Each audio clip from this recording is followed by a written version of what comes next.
అందరికీ నమస్తే. తెలంగాణ రాష్ట్ర ప్రభుత్వం చేస్తున్న అప్పులపైన కేంద్ర ప్రభుత్వం పార్లమెంట్లో ఒక రిపోర్ట్ విడుదల చేసింది. అసలు ఎంత అప్పు చేసిండ్రు వీళ్ళు, ఎంత అప్పు అంటే మొత్తం ఇయలే, జస్ట్ ఈ ఫైనాన్షియల్ ఇయర్ అంటే 2025 ఏప్రిల్ నుంచి డిసెంబర్ దాకా 9 నెలలు, 9 నెలల్లో ఎంత అప్పు చేసింది తెలంగాణ అని. వాళ్ళు వేరే రాష్ట్రాలు కూడా ఇచ్చారు. తెలంగాణ గురించి మనం మాట్లాడుకుందాం. మనం దేశంలో 3వ ప్లేస్ అంట. మన పక్కన ఉన్న Maharashtra first place, Tamil Nadu second place, third మనం ఉన్నాం. చాలా పెద్ద రాష్ట్రాలు అవి, చాలా పెద్ద రాష్ట్రాలు. ఇవి మనతో పోలిస్తే మనకన్నా త్రిబుల్ మహారాష్ట్ర, మనకన్నా త్రిబుల్ తమిళనాడు రాష్ట్రం ఉంటుంది. మన చాలా చిన్న రాష్ట్రం అయినా సరే మనం థర్డ్ ప్లేస్ వచ్చినాం, చాలా గ్రేట్. మనకన్నా పెద్ద పెద్ద రాష్ట్రాలని వాళ్ళు తక్కువ అప్పు చేసారు. వాళ్ళు నెంబర్ 1, నెంబర్ 3 ర్యాంక్ రాలే, మనం నెంబర్ 3 వచ్చింది. రేవంత్ రెడ్డి నెంబర్ 3. సరే, అన్ని విషయాలు మాట్లాడదాం అప్పుల మీద. అంతకన్నా ముందు సబ్స్క్రైబ్ చేయండి, షేర్ కూడా చేయండి.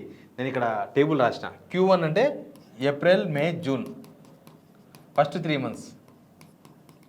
July, August, September, October, November, December, ఇక్కడ దాకా ఇచ్చారు.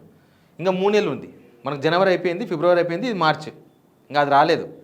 మార్చితోనే అయిపోతుంది, ఫైనాన్షియల్ ఇయర్ అయిపోతుంది. వీళ్ళు దగ్గర 70,000 కోట్లు, 69,300 కోట్ల రూపాయలు అప్పు చేసిండ్రు జస్ట్ 9 months. నాకు తెలిసి ఇంకొక 3 months కదా ఇది. ఈ 3 monthsలో కలిసి ఇక్కడ కూడా బాగానే అప్పు చేశారు. మొన్ననే కదా 10,000 కోట్ల రూపాయలు రైతులకు రైతు భరోసా ఇస్తామని చెప్పి తీసుకొచ్చారు. అవి కూడా సమర్పయామి అయినాయి అనుకో. కానీ పెద్ద అప్పు 10,000 కోట్ల రూపాయలు అప్పు తీసుకొచ్చారు కదా. నాకు తెలిసి Q4 మొత్తం కూడా కలిసి ఒక 25,000 కోట్ల అప్పు అవుతుంది. ఎందుకంటే ఇప్పటికీ వాళ్ళు అప్పు అయింది ఉన్నారు. ఇటు తిరిగి 1,00,000 కోట్లకు దగ్గర, మొత్తం సంవత్సరానికి 1,00,000 కోట్లు.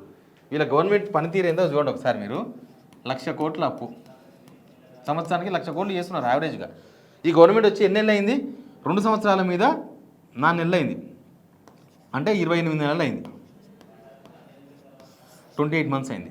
28 monthsలో మనకు దీనిలో ఒక 9 నెలలు తీసేస్తే మిగతా 2 సంవత్సరాలలో 2,50,000 కోట్లు అప్పు చేశారు.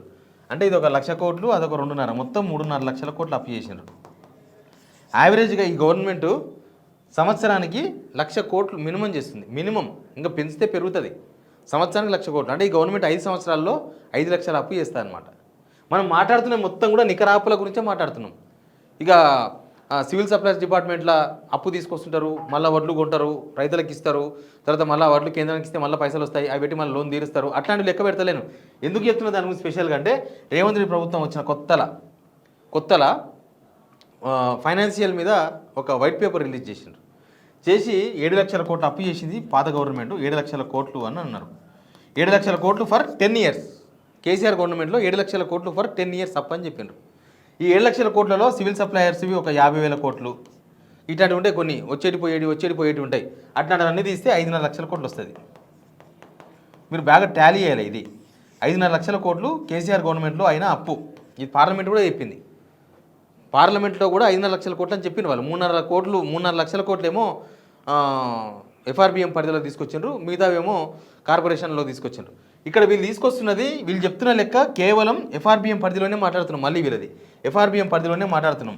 నాకు తెలిసి ఇప్పటికీ వీళ్ళది కార్పొరేషన్ పరిధిలో ఇంకొక 1,00,000 కోట్లు ఉంటుంది. 1,00,000 కోట్లు ఉంటుంది. మొత్తం 4.5 లక్షల కోట్లు అప్పు అయింది వీళ్ళది ఇప్పటికీ. కానీ చెప్పండి రా, 4.5 లక్షల కోట్లు. తెలంగాణలో లాస్ట్ 10 years 5.5 లక్షల కోట్లు అప్పు అయితే, వీళ్ళు 2 సంవత్సరాల మీద 4 నెలలకే 4.5 లక్షల కోట్లు చేసినారు అప్పు. సంవత్సరానికి 1,00,000 కోట్లు. అందుకే సంవత్సరానికి 1,00,000 కోట్లు కూడా పడుతుంది, ఇంకా ఎక్కువ పడుతుంది. దగ్గర 26 నెలలు అవుతుంది కదా, దగ్గర 1,20,000 కోట్లు పడుతుంది. ఈ లెక్కన వీళ్ళు 5 సంవత్సరాలలో మొత్తం దగ్గర 7 లక్షల కోట్ల అప్పు చేస్తారు. చేసిర్రు అంటే మరి ఇక మనం ఆపలేం కదా. మనం లబలబ కొట్టుకోవడే తప్ప ఎందుకు ఇంత అప్పు చేస్తున్నాడు అడగనీకు కూడా లేదు. ఇక భూములు అమ్ముడు అదంతా వేరు. మళ్ళీ భూములు అమ్ముడు, ఆ ఛార్జీలు పెంచుడు, ఈ ఛార్జీలు పెంచుడు, అడమైన ఛార్జీలు వేసి డబ్బులు వసూలు చేసుడు, ఇదంతా వేరు. 7 లక్షల అప్పు ఇప్పటి వరకు వీళ్ళు చేసిన అప్పు 4.5 లక్షల కోట్ల అప్పు. ఈ 4.5 లక్షల కోట్ల అప్పు చేస్తే ఈ గవర్నమెంటు ఎందుకు అసలు ఒక్క స్కీమును అమలు చేస్తలేదు? ఏడికి పోతున్నాయి పైసలన్నీ? ఇప్పుడు మనకు అంతకుముందు గవర్నమెంట్ 5.5 లక్షల కోట్లు అప్పు చేస్తే కనీసం మన కళ్ళకు కనిపించేది కొన్ని ఉన్నాయి కదా. సెక్రటరీ కనిపిస్తుంది, యాదగిరి గుట్ట కనిపిస్తుంది, మనకు రోడ్లు కనిపించినాయి, జిల్లా కొత్త కలెక్టరేట్లు కనిపించినాయి, SP ఆఫీసులు కనిపించినాయి, ఈ కలెక్టరేట్లో ఉండాల్సిన పెద్ద బిల్డింగ్లు మనకు కనిపించినాయి, కాళేశ్వరం ప్రాజెక్టు కనిపించింది. మామనార్లో పెండింగ్లో ఉన్న ప్రాజెక్టులు కనిపించినాయి, పాలమూరు రంగారెడ్డి కనిపించింది, ఎస్ఆర్ఎస్పి లాంటి ఇన్కంప్లీట్ ప్రాజెక్ట్స్ పూర్తి చేయడం కనిపించింది. ఎందుకంటే నీళ్ళు వచ్చినాయి కాబట్టి తెలుసు. నీళ్ళు అంతకుముందు రాని నీళ్ళు తెలంగాణ వచ్చాక ఎందుకు వచ్చినాయంటే ప్రాజెక్టులు కట్టారు కాబట్టి వచ్చినాయి. సింపుల్.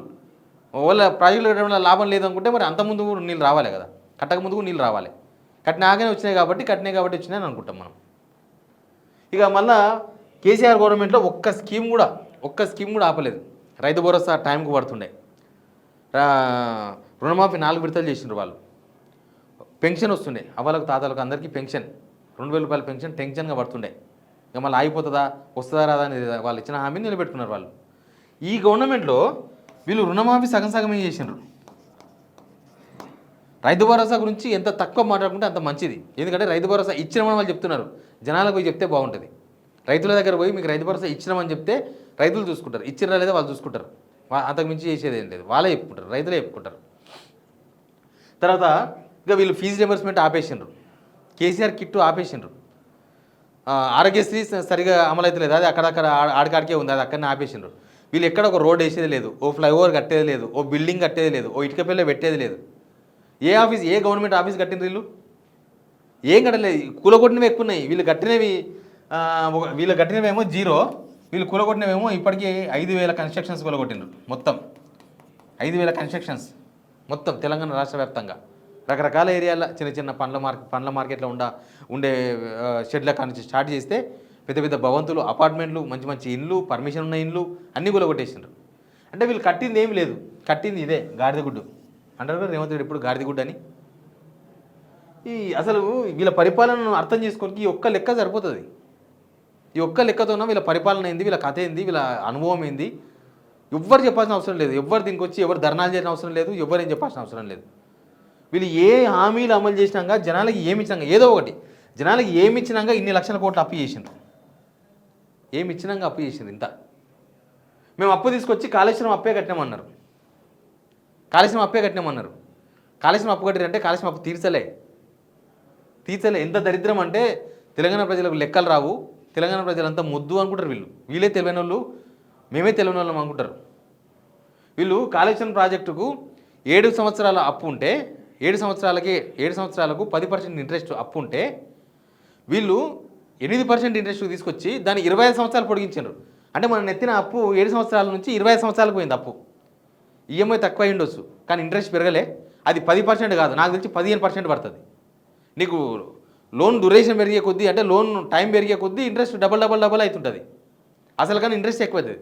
మనం ఊళ్ళో మిత్తి తీసుకున్నాం అనుకో, ఓ 10,000 మిత్తికి తీసుకున్నావు ₹2 ఇంట్రెస్ట్కి, నువ్వు ₹2 ఇంట్రెస్ట్కు 3 నెలలు ఇస్తే ఎంత పడుతుంది?